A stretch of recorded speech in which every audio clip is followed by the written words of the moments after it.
Pemirsa, kita ke informasi lainnya.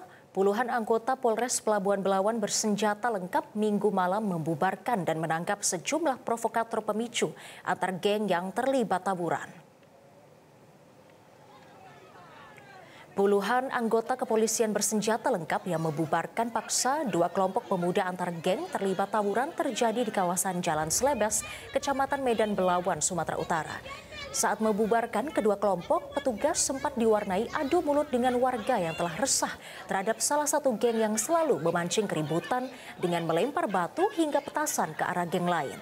Kapolres Pelabuhan Belawan AKBP Janton Silaban mengatakan setelah membubarkan massa, petugas menangkap sejumlah provokator dengan peran berbeda. Para provokator pemicu tawuran merupakan dari dua kelompok pemuda terjadi antar geng. Para provokator telah berada di Polres Pelabuhan Belawan untuk dilakukan proses hukum dan melakukan pengembangan tawuran apakah adanya keterlibatan bandar narkoba untuk membuat suasana gaduh.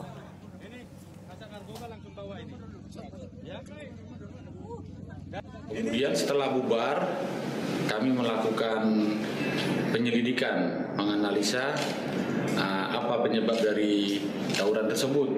Ternyata di lapangan kami mendapat informasi ada provokator. Pertama ada yang menembakkan kembang api atau petasan, sehingga tersulut tawuran. Jelajahi cara baru mendapatkan informasi. Download Metro TV Extend sekarang.